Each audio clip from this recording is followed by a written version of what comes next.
The company in charge of the damaged Fukushima power plant on Japan's Pacific coast is facing another water problem. Workers are rushing to transfer tainted rainwater to underground storage pools as another powerful typhoon bears down on the Japanese archipelago.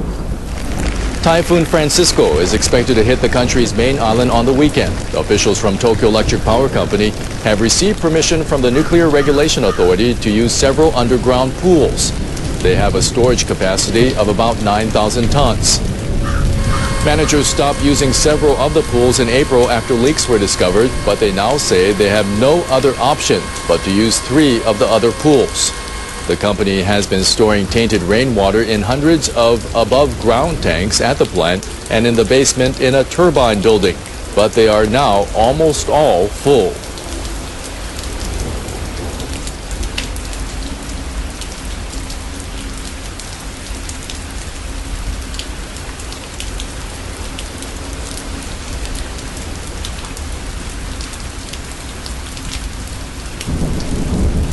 Nuclear regulators in Japan are criticizing a recent report by the operator of the crippled Fukushima Daiichi plant.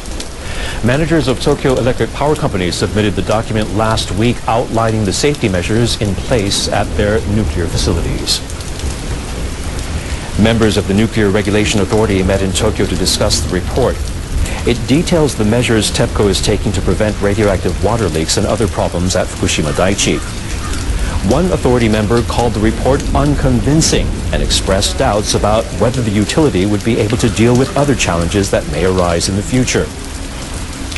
Another member said if there's no problem at the Kashiwazaki Kariwa plant on the Sea of Japan coast, as Tepco says, the utility should reassign more workers from there to Fukushima Daiichi. Tepco managers said in the report they can safely manage 2 reactors at Kashiwazaki Kariwa. They've applied for permission to restart the units. The chairman of the Nuclear Regulation Authority, Shunichi Tanaka, says Tepco should be questioned thoroughly. He plans to hold a meeting with the utility's president soon.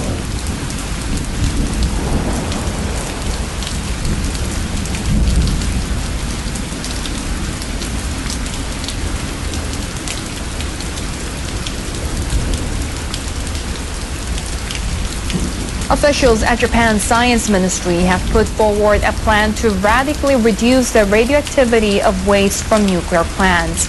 They told a panel of experts how they intend to slash the length of time the waste remains dangerous, from tens of thousands of years to hundreds of years. The experts backed the proposal. The plan involves extracting long-lasting radioactive substances from spent nuclear fuel. The officials say that by using neutrons created in particle accelerators, the dangers posed by the waste can be dramatically reduced.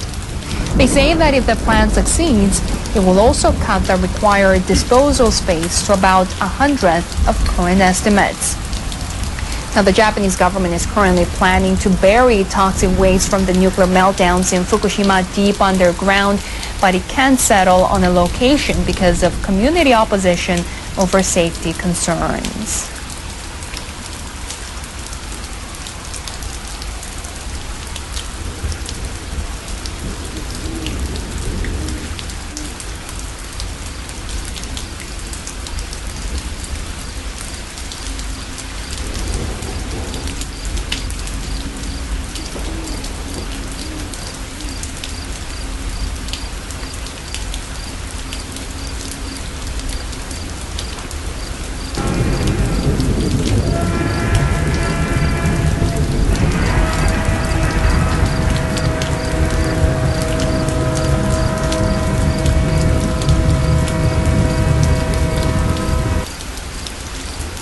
Japan's chefs could soon find their work endorsed by the United Nations.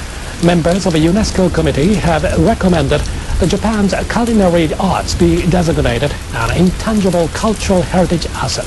UNESCO is expected to endorse the decision in December. Japan's Cultural Affairs Agency proposed adding the country's food culture to the list of heritage assets. Agency officials said the recipes, tableware, and other culinary arts are a fundamental part of Japanese culture. The officials say they hope UNESCO recognition will be a boost for businesses hit by concerns about food safety since the 2011 nuclear accident. UNESCO currently recognizes 4 food cultures: French, Turkish, Mexican, and Mediterranean. This week that the radiation cleanup near the Fukushima nuclear plant is way behind schedule. 3 reactors melted down after the earthquake and tsunami in 2011. Those evacuated hope to be home by next March, but now their return may be years away. Seth Doan went to Fukushima. Bags filled with radioactive soil line roadways more than 10 miles from the Fukushima Daiichi nuclear plant. Tens of thousands of workers have been hired to scrape up the top layer of contaminated earth, but this former worker told us it was a futile task. We decontaminate around a house, he told us, but if it rained, more contaminated earth from outside that perimeter would just pour right in. He did not want us to show his face because he feared he would not find work again. You can't see or smell the radiation, he told us.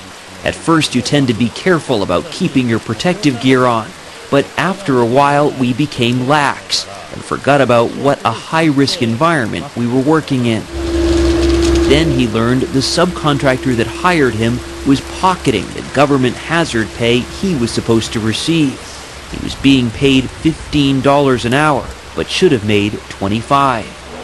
Japan's prime minister has tried to project a positive image of life returning to normal. He even ate fish from Fukushima's waters. But it has not persuaded Satoshi Kamata. He is one of 146,000 nuclear refugees. His home is still unsafe to live in, and he couldn't keep his job. Now he runs a small bar that's a hangout for decontamination workers. You say you're hearing a very different story about the cleanup. What are you hearing specifically? Basically, they can't recruit enough people, he said, so that's why they're plagued by delays. Still, the government insists that residents like Kamata will be resettled within 2.5 years. I'd like to say to those elite government guys, why don't you go try living in my town in 2.5 years, he told us. Tons of contaminated soil is stored temporarily in huge lots. Many towns here don't want it, so the waste, just like the residents, sits in limbo. Seth Doan, CBS News, Fukushima, Japan.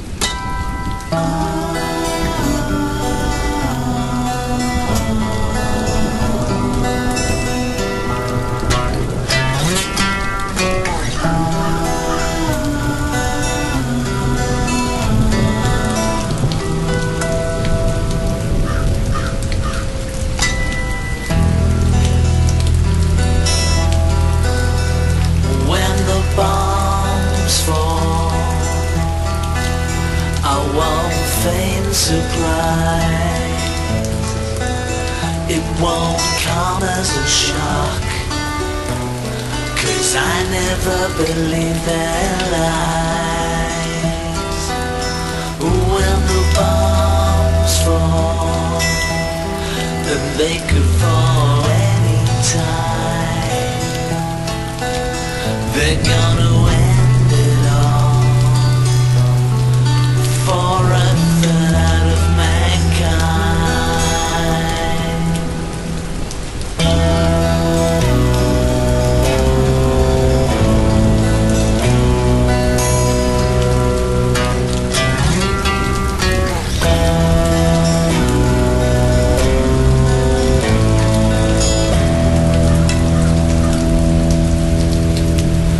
When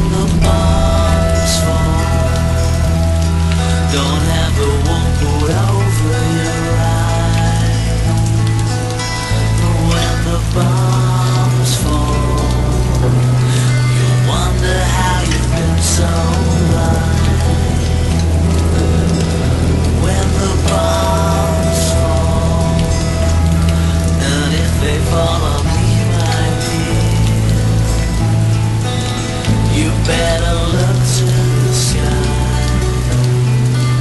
'cause your redemption is near.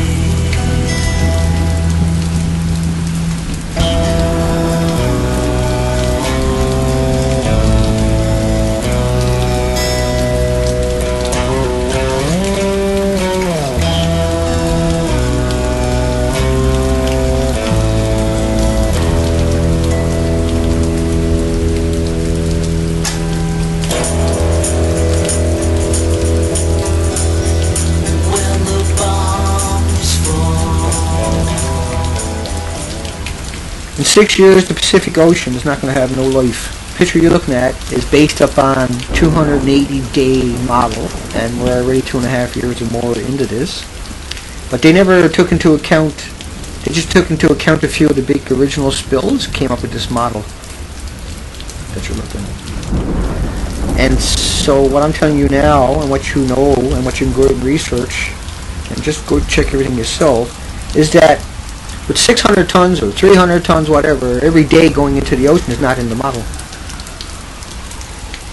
And so that means that model is wrong by about 1,800 times, roughly, or more, certainly. See, a lot of this, you got rain coming down on Fukushima, all that water is coming out. You got snow, all that water has to come out. You have underwater aquifers, all that water is coming out. It has to run around the cores. It has to run past all these hot rods, right? So if I took one of those rods and I put it in a lake, say New York or something, where the water supply, they could never use it ever again. So imagine, I'm not laughing, but imagine 600,000 of these rods. Imagine 3 melted cores. Imagine building 4 with 5 full pools still there, and the building is tipping over because they sprayed so much water the foundation has become liquefied. The ground all around that entire site, because the entire site is full of rods, so they have to spray that entire site. And that water is the water they're trying to catch and pump into tanks, but you can't sustain it. And so when you get big rains, for instance, you're going to get massive spills, not counting what's actually all that rain is washing out.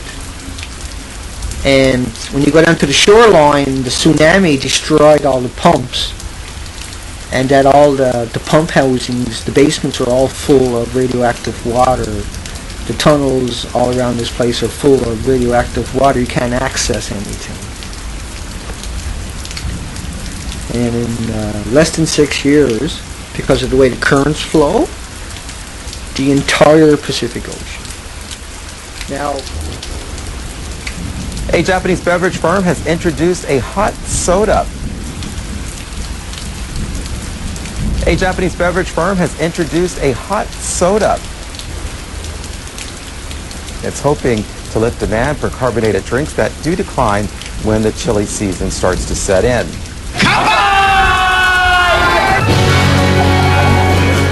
Coca-Cola Japan held a promotional event for its new hot ginger ale. Company executives say they've come up with a way to retain the carbonation in the heated drink.